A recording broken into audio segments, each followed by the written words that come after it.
Hablaremos esta noche del tercer matrimonio de Lucrecia Borgia.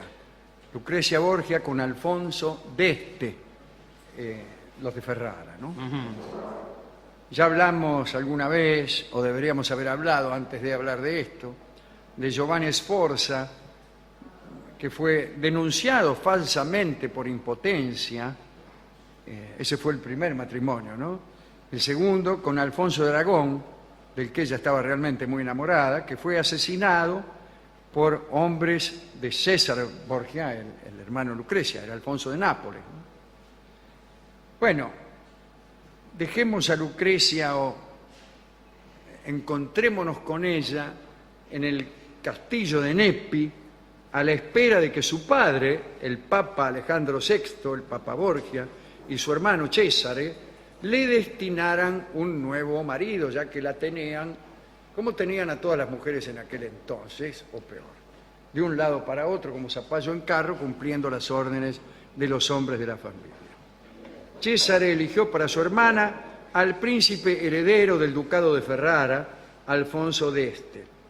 Este muchacho era conveniente para Roma, puesto que Césare necesitaba de una alianza con Ferrara para desbaratar los posibles ataques de Venecia.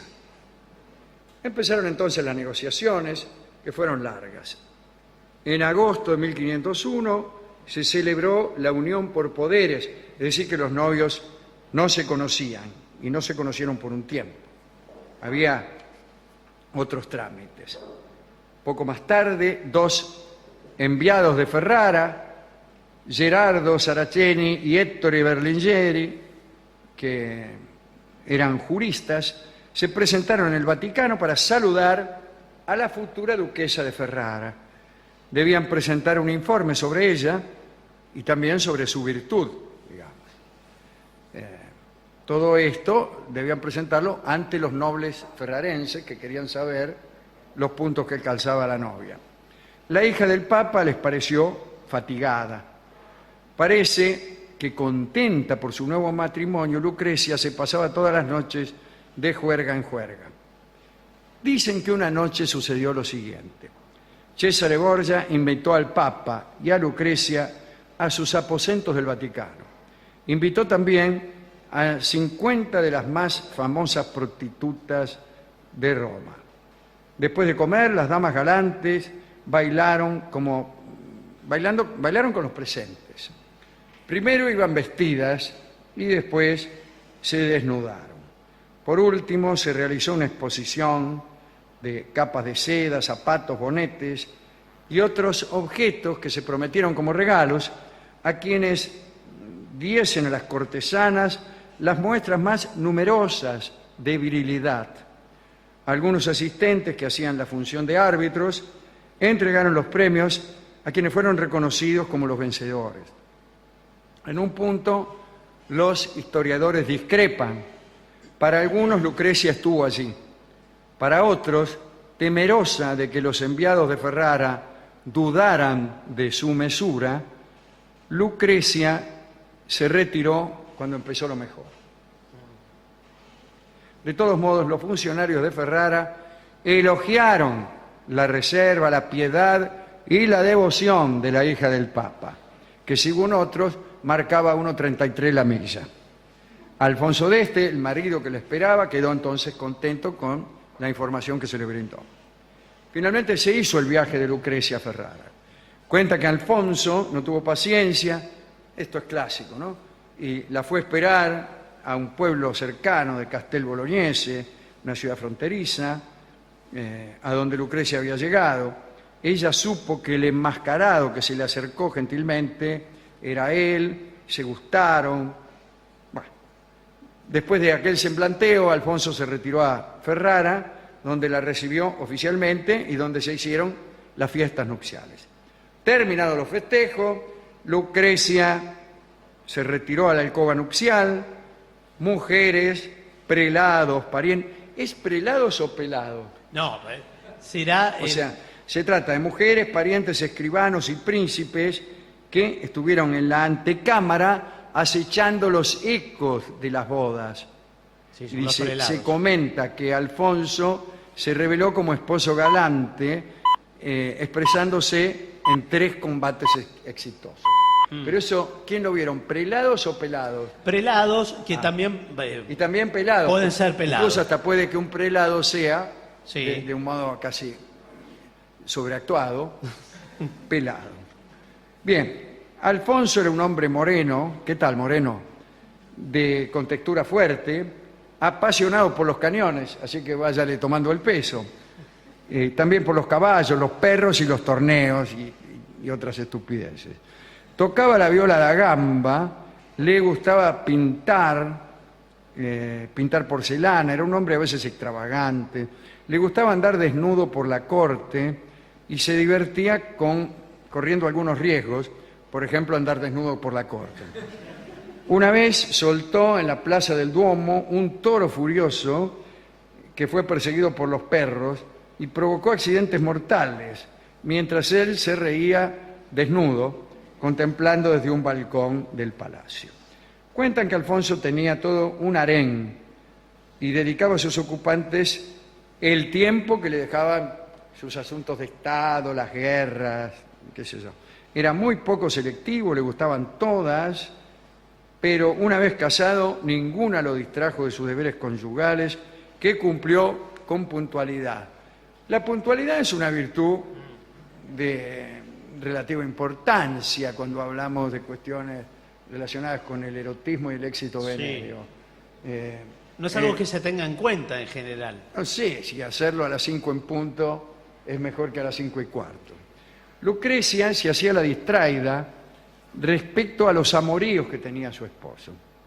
Reunió una corte de poetas para matar el aburrimiento, o para causar el aburrimiento. Con muchos de ellos se sospecharon relaciones que daban celos a Alfonso. Uno de los principales amigos fue el poeta Ercole Strozzi. ¿Qué tal, Ercole? Dice la crónica que era un hombre rengo de nacimiento que compensaba sus problemas físicos con una obra poética que entusiasmaba a las damas. Un día Lucrecia le dio en recompensa de sus versos una rosa que previamente besó. Epa, un momento. Eso es una un señal. momento, yo si mi novia le da a un poeta una rosa que previamente besó, Una rosa besada. besada por ella, porque besada por usted. No, a mí qué no, me no, importa. besada por ella. Besada- sí. Acá, un momento, acá está pasando algo raro. Cualquier regalo Todo besado. esto me huele mal, dijo el japonés. Sí. Cualquier regalo besado. La misma bicicleta que le regaló y la más novia ese besada. poeta que como Byron también era rengo y compensaba esa renquera Con un taco. con hermosas composiciones. Hay otros poetas que en cambio no son rengos y entonces, como no tienen que compensar un defecto físico, son poetas pésimos. No, no es así. No Y es ahí que- incluso puede concebirse que haya poetas con problemas físicos que además escriban pésimos versos. Y sí. Y otros poetas que, por ejemplo, corren 100 metros en 10 segundos. Bueno, esos son malísimos. Bueno, Son no, los no hay- peores porque lo que tienen que compensar son ventajas físicas. Son verdaderos atletas. Pero no hay Y una entonces, regla. claro, para compensar tanta exuberancia física, escriben unos versos pésimos. A eso se le llama pensar. Sí, sí. Sí, no hay una relación causa-efecto en estas No, compensaciones. entre sí, No. el andar y el andar del verso. Bueno, lo que pasa es que Alfonso se enteró de este asunto de la rosa y empezó a vigilarlos y entonces Hércules Strozzi empezó a hacerse lotario. Hubo otras relaciones, sin embargo. En la casa de Hércules Strozzi, Lucrecia conoció a otro niato, nada menos que Pietro Bembo, el sabio veneciano Pietro Bembo. Había llegado a Ferrara con una rica biblioteca. Su casa en Ostelato fue centro de reunión para justas de oratoria. ¿Cómo me gusta la palabra justas? Que tuve el honor de usar el otro día en la televisión. Justas de oratoria y recitales de poesía. Lucrecia se enamoró y él también. Se entregaron un intercambio de correspondencia que incluyó el envío de mechones de pelo que cada uno guardó como una reliquia. Cada uno guardaba el del otro, no el de uno mismo. No, o sea, claro. los mechones de pelo mío yo los guardo ya puestos en la... Los tiene, no los guarda. Tengo, no, Sí. no me los corto para meterlos en una caja. No. En cambio los de otra persona sí. ¿Sí? Sí, bueno, no sé, eso es lo que hacían Pietro Bembo y Lucrecia Borgia. Le mandaba, tome, este manojo de pelos, decía Lucrecia, me lo acabo de arrancar. Sí. Ay, Lucre, siempre Bien. la misma. Para escribirse adoptaron un código secreto. Ercole Strozzi, que amaba a Lucrecia, le ayudaba en sus escritos con este otro ñando. Una vez Pietro Bembo se enfermó. Lucrecia no se enfermó mucho, por eso. No, esa es una gripe. Lucrecia abandonó toda prudencia y se presentó junto al lecho del enfermo. Al día siguiente, Bembo fingió haber sido curado por esa visita. Lo hizo por galante, pero también por cauto. Prefirió que Lucrecia no lo visitara tan imprudentemente y se hizo el curado, aunque todavía estaba enfermo, ¿no? Pero esa cautela no duró mucho. Cuando murió el Papa Alejandro y Lucrecia sabía que con esa muerte cambiaba su suerte, ¿no? Se depreciaba su poder y bajaron sus acciones en la corte, la empezaron a tratar bastante mal y el confidente más cercano que tuvo a partir de entonces fue Pietro Bembo. Si quiere le cuento qué le pasó al Papa. ¿Qué le pasó? En agosto de 1503, Alejandro VI y su hijo Césare fueron a cenar al viñedo del señor de Corneto. ¿Qué hace Corneto? Sí, se come bien Un ahí, ¿eh? erudito recientemente nombrado cardenal. Disfrutaron el fresco de la noche, qué sé yo. Bueno. No era tan sano el fresco de la noche porque muchos romanos se habían muerto de malaria. El Papa tenía miedo, ¿no? Creía que la malaria atacaba a la gente gorda y él era gordo. Había creído también en varios presagios. Una vez cayó un búho a sus pies y se aterrorizó. El Papa, no el búho, ¿no? Sí. Cuentan que las consecuencias del banquete en la casa de Corneto hicieron realidad aquellos presagios, porque pocos días después del ágape, el Papa y su hijo tuvieron fiebres violentas. Al Papa le hicieron 11 sangrías. A César lo hundieron en una tina de agua helada. César se curó, el Papa murió. La consecuencia que extraemos de esto es que son preferibles los baños de agua helada que las sangrías. Muchos hablaron de envenenamiento. La mayoría de los historiadores cuentan que César había enviado al cardenal de Corneto un vino envenenado que solo debía ser servido al anfitrión y por descuido del bodeguero se lo sirvieron a todos. Según otra versión, el señor de Corneto había envenenado él mismo al Papa. Bueno, sobre la base de esta sospecha, más tarde fue privado Corneto de la púrpura cardenalicia por León X. Unos dicen que lo bebido fue la famosa cantarela, pero como la base de la cantarela era el arsénico, y el arsénico preserva los cadáveres de la descomposición, la hipótesis fue desechada porque el cuerpo del Papa Alejandro VI se degradó. Los cronistas más cautos hablan de malaria o de platos en mal estado directamente. Bueno. Pero volvamos a Lucrecia, ¿no? Que de golpe se quedó sin apoyo pontificio porque murió su papá, que era el Papa. Siguió el intercambio de cartas con Pietro Bembo y Alfonso d'Este volvió a sospechar. El poeta vivía en una finca, como hemos dicho, de Ostelato, que le habían ofrecido las propias autoridades de Ferrara. Alfonso lo expulsó educadamente. Anunció que iba a cazar a esa región y que por tanto necesitaba la casa de campo para alojar a su séquito. De este modo obligó a Bembo a abandonar el lugar. Bueno. Bembo entendió el mensaje y salió rajando. y cortó completamente las relaciones con Lucrecia. Alfonso, preocupado por los desvaríos de su esposa, la vigiló más, hizo construir para intimidarla un pasaje interior que le permitía llegar en cualquier momento a la pieza de Lucrecia. Porque no es como acá que apolillás juntos, no, usted tenía una pieza por acá y la mujer una pieza por ahí. Tenía un pasaje secreto y de golpe, ¡fua!, le aparecía de golpe, para ver si la encontraba con alguno. Bien. Sin embargo, Lucrecia para algunas cosas tuvo tiempo. Tanto es así que se enamoró de su cuñado, Francisco de Gonzaga, que era el esposo de Isabel d'Este, hermana de Alfonso. Los Gonzaga, como usted sabe, creo que provenían de Mantua. Y empezó otra serie de correspondencia, ¿no? Otra vez con la ayuda de ¿quién? De Ercole Strozzi, el enamorado incondicional. Y él le buscaba metáforas, eufemismos para dar cuenta de la pasión que sentía Lucrecia por Francisco de Gonzaga.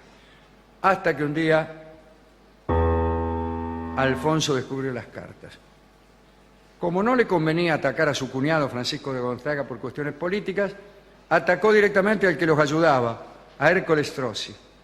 En junio de 1508, Strozzi, y yo ya lo veía venir, apareció muerto con 22 puñaladas en un camino. Todos esperaron que el duque Alfonso iniciara una investigación, pero no pasó nada.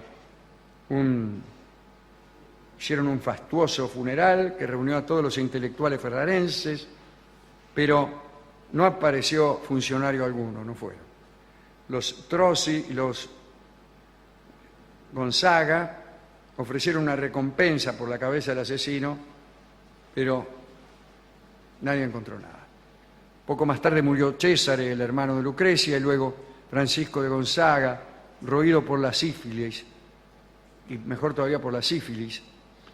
Lucrecia supo entonces que nadie la defendería en ningún caso y se entregó a la devoción. Renunció a los escotes, llevaba un cilicio bajo la camisa, escuchaba lecturas piadosas durante las comidas. En la primavera de 1519, Alfonso regresó a Ferrara después de una guerra cualesquiera y encontró a su esposa maltrecha. No tenía 40 años. Un nuevo embarazo de su esposo, el 11º, se anunció como muy difícil. Nació una niña que murió al poco tiempo. A Lucrecia le agarró la fiebre puerperal y pidió que se solicitara ante el Papa León X una indulgencia plenaria para asegurar su salvación eterna, ¿no? El Papa la otorgó y Lucrecia murió creyéndose salvada el 24 de junio, mire usted, de 1519. Ese fue el tercer y último matrimonio de la pobre Lucrecia, que no tuvo suerte. Primero le encajaron a Giovanni Sforza, que era un mamerto. Sí. Cuando tuvo un esposo al que amó, como era Alfonso de Aragón, ¿no? Los españoles estaban en ese momento en Nápoles. Se lo mataron. El hermano mató a Alfonso. Y después le consiguieron a otro Alfonso que la encerró allá en Ferrara. Él nunca la trató muy bien y bueno, murió joven y sin esperanzas de amor, ¿no? Hemos ido a la discoteca y hemos pedido especialmente este tango, que es un tango borgiano en el sentido de los Borgia, no de los Borges. Y se llama, evidentemente, Gotas de Veneno. Lo va a cantar este extraordinario cantor que era Jorge Casal.